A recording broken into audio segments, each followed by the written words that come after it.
Assalamualaikum warahmatullahi wabarakatuh. Perkenalkan, nama saya Andi Priandi, kelas 3B, Prodi Pendidikan Bahasa Indonesia dari kampus STKIP Setiabudi Rangkas Bitung. Dalam mata kuliah teori belajar bahasa akan memaparkan materi terkait tugas UTS.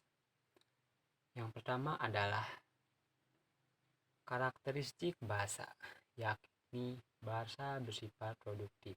Bahasa bersifat produktif artinya dengan sejumlah besar unsur yang terbatas, namun dapat dibuat satuan-satuan ujaran yang hampir tidak terbatas. Misalnya, menurut Kamus Umum Bahasa Indonesia, susunan WJS Purwadarmita, bahasa Indonesia hanya mempunyai kurang lebih 23.000 kosakata, tetapi dengan 23.000 buah kata tersebut dapat dibuat jutaan kalimat yang tidak terbatas. Bahasa bersifat dinamis.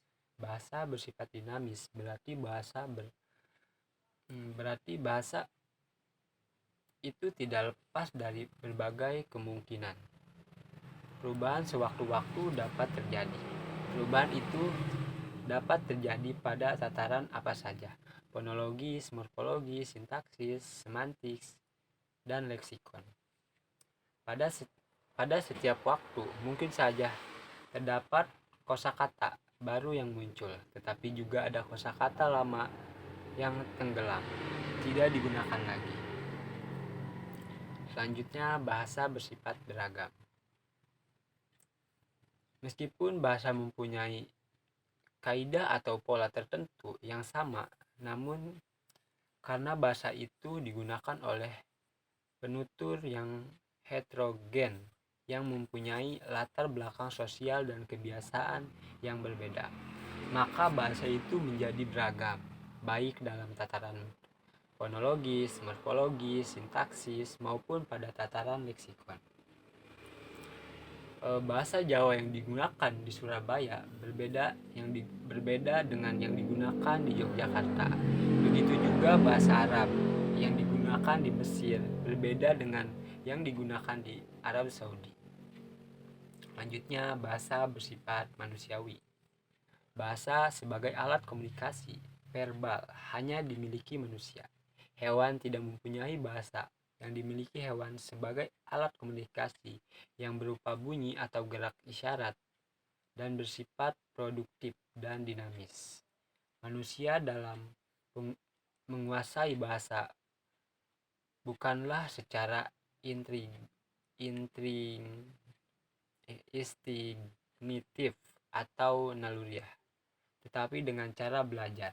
Hewan tidak mampu untuk mempelajari bahasa manusia. Oleh karena itu, dikatakan bahwa bahasa itu bersifat manusiawi. Kesalahan berbahasa itu muncul karena beberapa faktor, yaitu tidak menggunakan tata bahasa yang benar, tidak menggunakan tata bahasa yang sesuai situasi, menggunakan istilah asing yang sebenarnya sudah ada padaannya dalam bahasa Indonesia, menerjemahkan istilah asing sehendak hati. Ada tiga penyebab kesalahan seorang dalam menggunakan bahasa, antara lain: 1. Terpengaruh oleh bahasa yang lebih dahulu dikuasai. 2. Kekurang pahaman pemakaian bahasa terhadap pemakaian bahasa yang dipakainya. 3.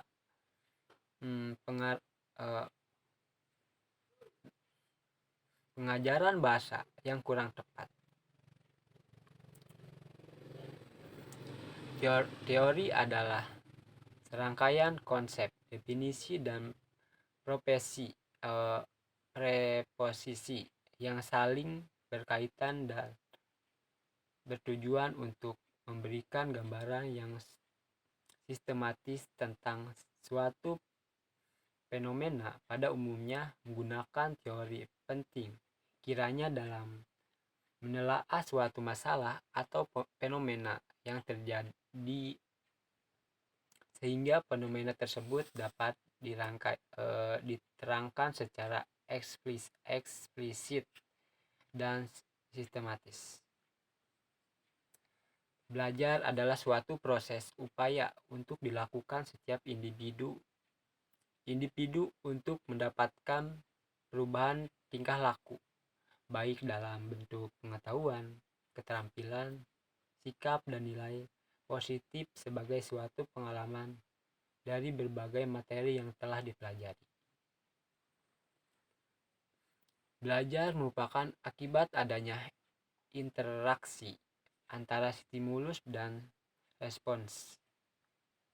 Bahasa adalah sistem lambang bunyi yang digunakan untuk berkomunikasi, sosialisasi, berekspresi, dan menyampaikan suatu hal yang dapat mengerti dan dipahami. Pada hakikatnya, teori belajar bahasa adalah gagasan-gagasan tentang pemerolehan bahasa. Pada kesempatan hal ini, kita menyinggung tentang berbagai macam teori mengenai belajar bahasa. Ada banyak sekali teori mengenai belajar bahasa. Di antaranya adalah teori belajar behaviorisme, napitisme, kognitisme, fungsional, dan konstruktivisme, humanisme, dan sibernetik. Sekian dari saya, kurang lebihnya mohon maaf. Wassalamualaikum warahmatullahi wabarakatuh.